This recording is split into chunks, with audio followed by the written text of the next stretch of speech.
Welcome to the channel Dealing with Feelings and the show Feeling Fridays with Dr. James Porter, my husband, and me, Karen White Porter, author. And we are collaborating to write a I Feel When series of books for beginning readers so that the first thing first graders and kindergartners learn when they're learning to read is how to express and cope with their feelings. Today, we're going to talk about You're interest. telling me? Oh, okay. Interest. So, interest is a really fun thing to talk about because children have a different take on what they're going to be participating in and what they're interested in. And I remember we went to so much trouble when our daughter was 5 to enroll her in soccer. And she was more interested in playing in the mud. Do you remember that? I do. And we had the whole game going along, and she and Kieran went in the middle of the field and started looking at the ants and the bugs and the mud, and they were playing, and they found that more interesting. Mhm. And And so, she went off and played with somebody's, little kick scooter. Remember? yeah. One of the games. I think that was maybe T-ball. But anyway, same diff. And at the time, as a mom, I was like, no. But No, after, yeah. don't do that. You've got to participate with a group. And that's a skill that children need to learn, is how to focus on what is interesting to them. So, and also to what's interesting to their peers. So that's something that children at that age are really negotiating with. And so I'm going to show you a PowerPoint that I put together about this very topic of being interested. And later on, I will illustrate it in full color. So right now I'm pulling up the feeling show and I'm going to look at interested. Hopefully my PowerPoint will be there.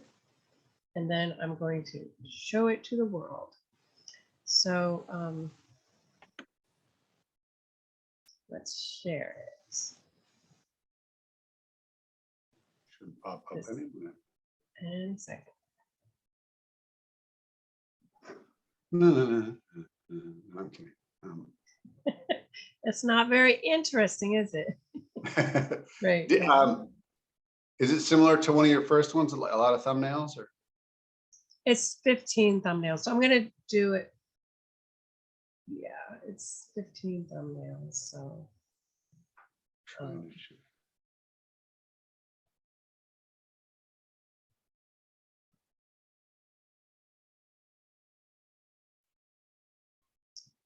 I'm having trouble. Just a second. Okay.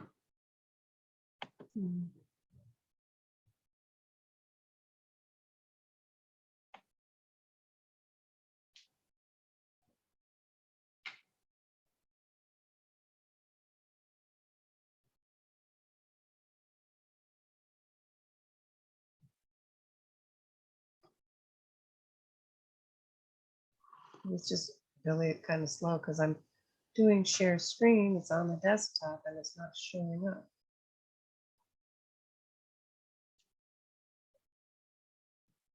Does it say it's sharing? Yeah. I see something happening now. I see it. Do you? Okay, so you can see that. It's shrunk, but it's there. We go. Okay. Good. So the title of the work is called "I Feel Interested When You Play My Game." So Ada got 3 balls. Ada got a box. Ada made a box ball game. Right? Cool. Maybe it sounds better to say Ada made a box ball game. The game could be called box ball. Yeah. Cal got paper and pens. Cal made Ada wanted to play box ball. Yeah. Cal made a dice. Is it die or dice? A die, yeah. How do you spell dice? That? But you said Cal made dice. That's plural. So okay. Die is D-I-E. Yeah. Carl made a die or Carl made dice. Yeah. And he said, look, this is my game. Addis said, this is my game. Cal said, yes. Cal said, this is my game. Addis said, yes. Addis said, come play my game. Cal said, no. Cal said, no, you come play my game. Addis said, oh. Addis said, I feel interested when I play my game. Cal said, I feel interested when I play my game. Addis said, let's take turns. Cal said, yes, we can play here. So that's the end of this. So I think there's two things that we're focusing here in this story, and that is taking turns and the fact that kids at that age are mostly interested in their own egocentric world. Mhm. They're interested in what they're interested in because it's theirs, what they identify with. Mhm. Mhm. And so, and I think all of us have that to some degree. So can you make any points about that, of how people need to open up to other people's worlds and how important that is? Well, the first thing for me is the word interest, I guess is an emotion. It doesn't sound, I think, very emotional. But it does seem to be, I mean, like attentive, does attentive feel a certain way? Maybe it does. Alert feels a certain way. Interest, I guess does feel a certain way. It just doesn't seem like a huge potent one, but I guess it doesn't have to be. Also, interest might be similar to curious, but then again, you might use curious for something else. So yeah, I was just wondering about that. So I'll leave it at that. Well, I think when, from what I've read about emotions, they, some of the people, they put the emotions like on an emotion wheel, and they put the core emotions like anger, grief, happy, sad, And interest is in there. yeah, interest is on the edge. So it's not like a hot emotion. It's not a powerful one. It's just sort of like an outer one that's maybe a drive for some of us, but it's not as huge as like the survival ones. Okay. I mean, yeah. And I'm looking is what I'm doing. No, I don't see anything that exciting. So I guess interest is a good one. And like you said, it's not a hot emotion. But that was my thought. My thought is like, is there, I guess, interested? What is it when like someone stares at you? Like, let's say you're at a club and someone that you would think is attractive. What would they be when their eyes open up and they're Aroused. aroused, attracted? I feel excited is too general.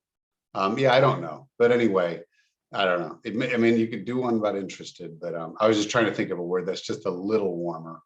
I mean, there's a thing that happens that when, in order to get somebody to do something, I think especially kids, in free play, they Mhm. have to be interested in it. And when you can get somebody to be genuinely interested in a topic, they will take it a step further. When you have interest. Okay. Well, let's leave it at that because that's good enough. Also, okay for the kids to have a word that long, or? Well, on each book, I have one word.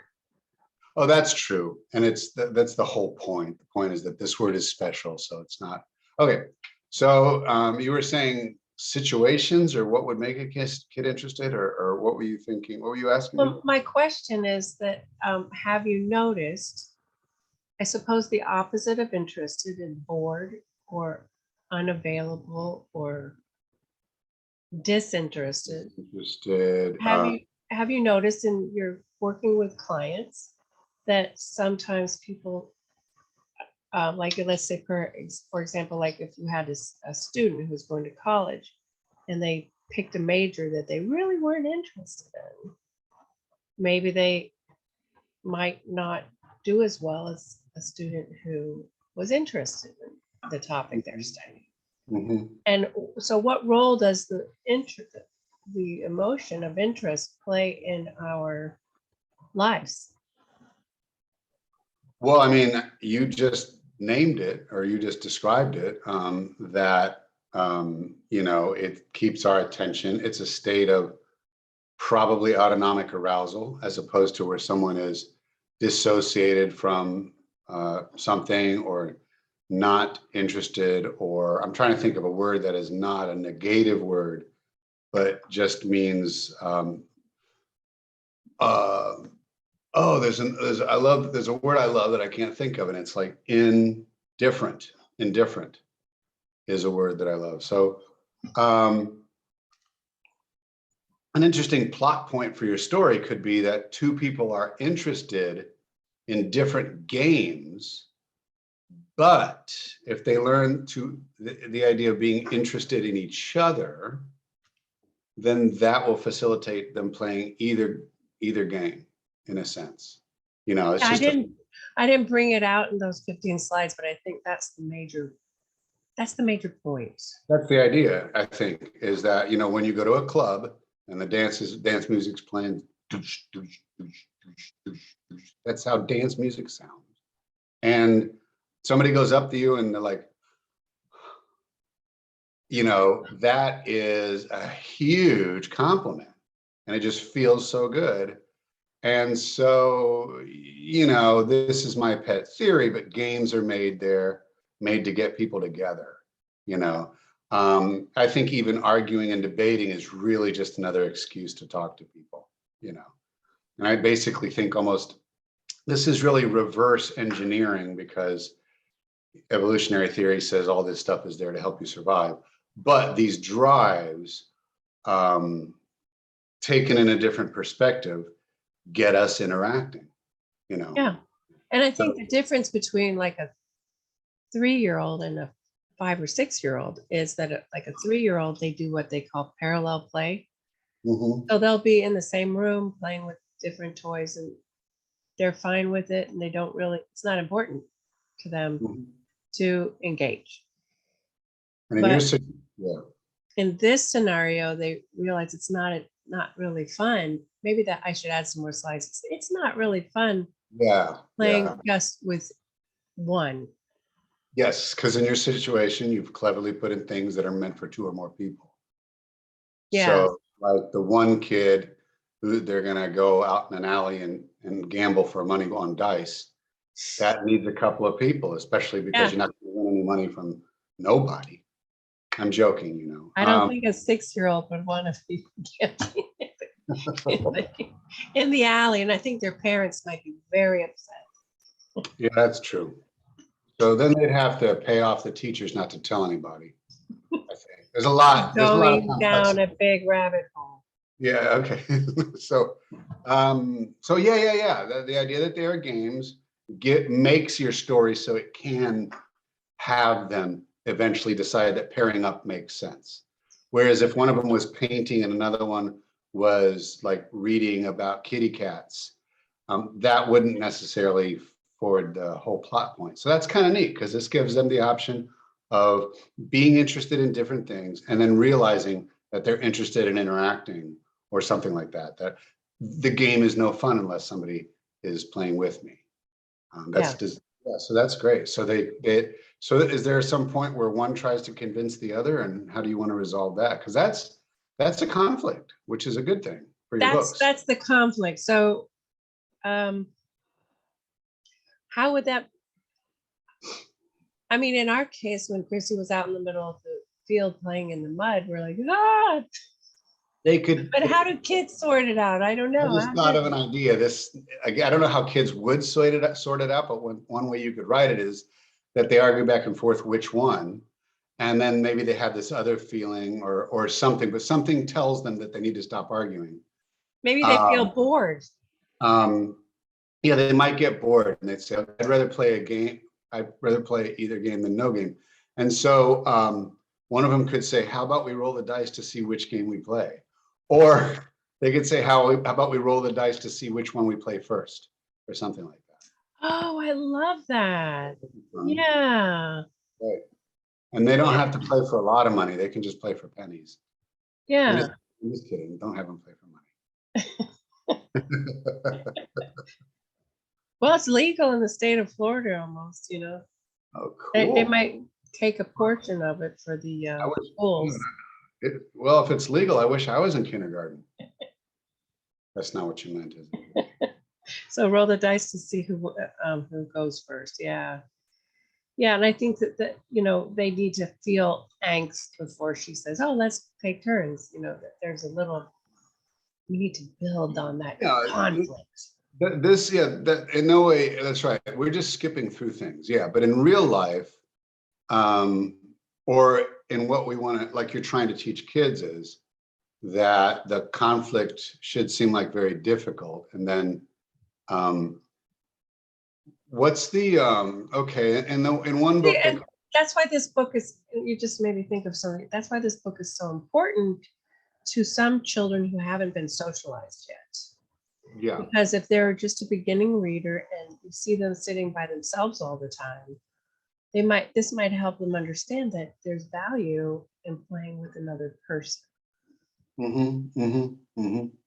yes. So And let's see, when two people disagree and they're saying, no, I want to play this game with the dice, or no, I want to play box ball, and they start to get angry. We don't even know if we want to depict them as being angry, because we don't want to have too many emotions involved in one book, right? yeah, I just want them to, they could get bored. You have them go back and forth, and then we could just use the template to take them through the process. Like, how do we decide? You know what I mean? Yeah. Would be like one of the kids would be present enough to say, well, how do we decide? And then the other one might say, how about if we roll the dice? And then, I don't know if this is too sophisticated, but 1 through 3 gets this, and 1 through, I don't know if that's too much. But the point is, I'm trying to think of the observation, feeling, needs, request. Well, whether it's obvious, I think it should be present. So observation, I feel interested when I play this game. I feel interested about playing this game. Or you could just say, you look sad. And then they could say, I feel, or it's no fun with one. That would be sure. And then your focus is interest. That's why I'm trying to use the word interest. It'd be like, that would be smaller words. Oh no, I know, but you still want to use the word interest, right? Well, then say, yeah, it's interest. I feel. Yeah, maybe at the end it would be. I yearn. No, I'm kidding. I burn for this game. No, but anyway, one idea could be like, you have them say what we said. I am interested in playing. See, that's funny. Is that word going to work in your book? I already used it already, because they're interested playing their own games. Right. So do they use the word interest, though? Do they verbalize their emotion? Yes, I feel interested when I play my game. So what if it's but they can't play their game, right? Well, they can play it, but it's no fun with one. No fun with one. So I guess what I was trying to get at is, well, I feel interested playing box ball. I feel interested playing. Okay, I feel interested playing. What's the other one? Dice. Playing dice. So it's not dice, right? Whatever. I feel interested playing with my dice, with my my game. It's my game. Okay, right. I feel interested playing my game. And then they say, but I don't feel interested playing alone, or it's no fun with one. I feel interested in playing with you, or something like that. Yeah.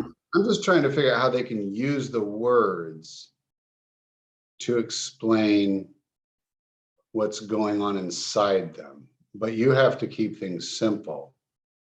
So maybe they I could say, show it on their well, paper. I got an idea. Like one of them offers the solution and the other one says, that sounds interesting, or something like that. And then they play the game and that sort of thing. I am interested in that. Yeah, yeah. How about we roll the dice to see what we play first? How about we take turns? That sounds interesting. How about we roll the dice to see which one we try first? That sounds even more interesting. Or I'm more interested when you say that. You know what I mean? Yeah. Like how do we slip in the when you, I feel, and I need, so will you please? We're not really throwing in the I need a lot, are we? No. That's so abstract. Will you please, though? That's a good example for children if they're going to learn this to negotiate. Is you have a concrete ask, so you could just say, "Will you please roll the dice?" or something like that. You know. So to wrap it up, interest and being interested is not a very zowie emotion, not really powerful like driving for survival, but it's a very important emotion to guide us in our lives, to help us focus on what we want or need. Yeah, it is. Yeah. And it's developmentally children who are young, the younger they are, the more interested they are in themselves. And as they develop, they learn how to become interested in other people. So I see. So this is like a little bit of a priming for little kids who like to parallel play, that there's also this thing called playing with each other. And there's also this thing called, easing the friction. Like, might start out difficult, but you can do it. And so in order to resolve the conflict, they can use nonviolent communication and make an observation, check in with how they feel with themselves, discuss it, and offer solutions and resolve it. And I think that this is a good place to stop and thank our subscribers. We have 2 new subscribers this week. And for everybody new out there who is starting to listen to our Feeling Fridays, I want to welcome you to our channel. And please share with others so that we can reach more people. And if you have any suggestions, please put them right down there in the comments section. And I will give you copies of the game board if you're interested. So you can email me for the game board and directions on how to play box ball. Ah, that's a real thing, huh? It's a real thing. So my email is KarenWhitePorter@gmail.com. And do you have anything to say? No, that was interesting. No, but that was, yeah, I'm still pondering that word, but Interested. it will be, I'm still pondering that word. I look forward to seeing the next revision of this. Okay. Oh, before we go, do you want to see a new that any one of my past? I thought we'd give each of those their own video. Oh, that's right. Okay. Do like a quick glance, this, as opposed to giving it like a good Yeah. solid several minutes. Yeah. All right. Okay. All right. I'll see you in a few seconds. Okay. Bye.